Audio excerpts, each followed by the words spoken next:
Hello and welcome back to another Too Slow For You video. Today I'm going to be taking a look at these two Sonic Rachetta ratcheting handheld pencil sharpeners. So this one is the cheaper of the two. I forget the price. I will try to put them in the description. Um, they're not too expensive. I think this one on the left is like $2 more.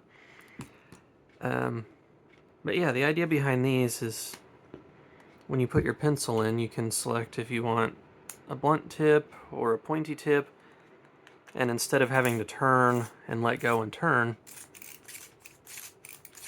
everything turns so it ratchets.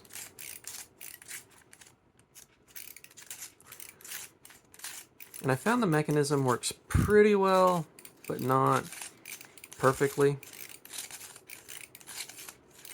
To get a good ratchet, you have to turn both pieces quite a fair amount. But let's take a look at this tip here. As we can see, that's the blunt tip, and compared to our desktop sharpeners, we actually have lead showing all the way around instead of wood casing up one side.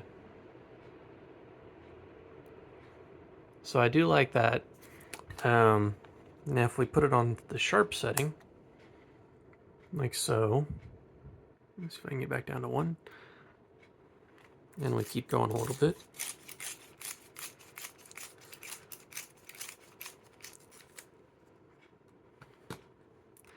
Then we end up with this kind of tip, which I really like for writing.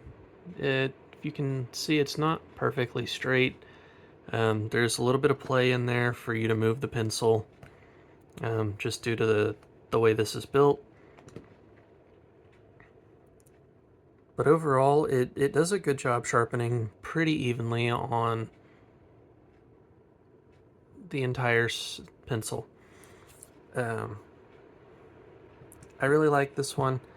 To take it out, we can see right there, maybe if I can get it to focus, there's that channel there that goes around. And you just unscrew and then pull that out.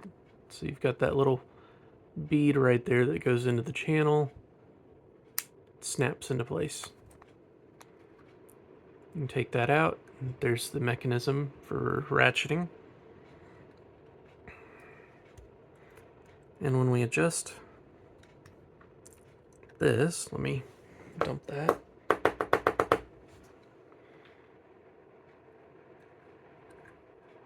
That right there, I can get it to focus on the right thing,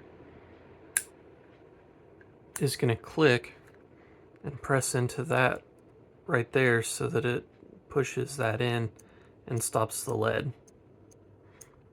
It is kind of an auto stop feature, though it's more by feel, as you can force it and break the lead.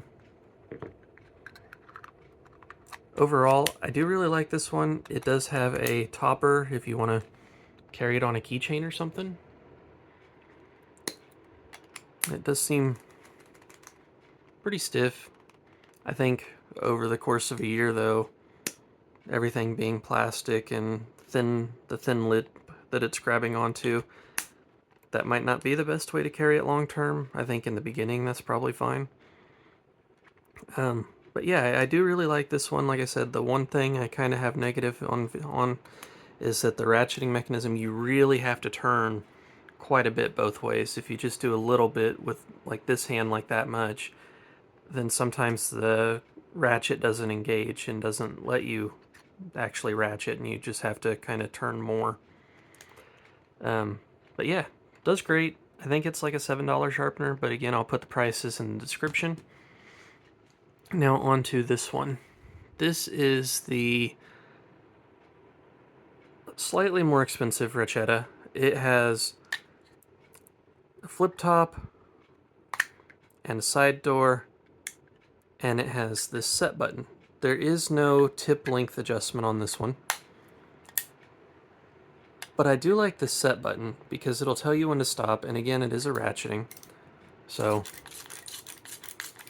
and I do feel the ratchet works a little better in this one. I don't have to turn quite as far, but as you do start getting rid of more and more of the wood casing, you do have to turn more. And I think we're getting close to popping that button there. I'll try to get that on camera, unless I just broke the lid.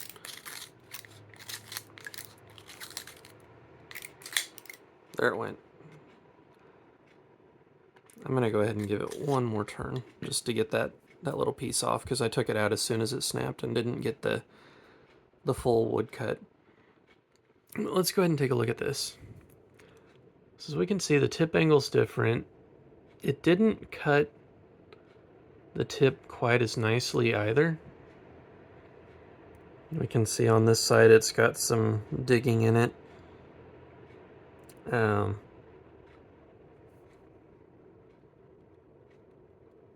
I don't think that's going to cause any issues writing. Putting pressure on it didn't break it or anything. Just note that it might be a little grainy for part of your writing with that. So things I like about this one. Zoom back out. I like the button that tells you when to stop. I think that's a nice feature. I like the auto stops on all the desktop sharpeners, so it's nice to have one on the handheld sharpener. I like that it's got this nice cap. It clicks in. I think even over time, if you do end up breaking that from opening too hard or something, you can still take the cap itself and pop it in there, even if, like I said, this piece is broken, because you still got the little lip to grab hold of. So I do like that. I like the side door, but one thing I don't like is when you're trying to dump these shavings, a lot of them get caught back in this section, and it takes more effort to get all of those out. Whereas the other one, you just pop the top off, dump it, and you're good to go. So that's something to consider. I know this one is supposed to be an upgrade over the regular Sonic Rachetta, but I honestly really enjoy this one. I like that it's clear. I like that you can do both tip sizes. I do think you get a better point. Let's look. Yeah. So it looks like, again, the left is the more expensive, the right is the less expensive. Looks like you get a longer, thicker point on the cheaper Rachetta than you do on the other one. I mean, they both do a good job for a handheld pencil sharpener. I'm not truly disappointed with either, and I think that either one would make a fine addition to your collection, or if you're looking to get one for a student to go to school, I think they're great little sharpeners. But yeah, I think it's like $7 and $9, or $9 and $11. So there's a $2 difference somewhere, I think. I will, like I said, I'll put it in the description. The cheaper Rachetta did leave slightly longer tips, so not eating up the pencil as much. But overall, very happy with both pencil sharpeners. I think you would be very happy with either one. It looks like, yeah, they both left it pretty even to the tip there. This one just took a little off, and that could have been user error from trying to get the perfect stop in there on camera. But yeah, let me know what you guys think. I've got some more sharpeners coming up. I've got some Walmart sharpeners that I'm going to be going through. I've got a T-Gall, which has many settings on it, and auto stop. I do have another twist and sharp. It's a Boss Stitch this time. I'll do it in its own separate video since it is a different brand though. But be sure to like, subscribe, leave comments, let me know what you think, let me know what you're looking for. I think after pencils I may move into the pen category, or maybe some 3D printing stuff, or maybe 3D printing supplies for desktop stationery. So let me know what you think, and have a good day.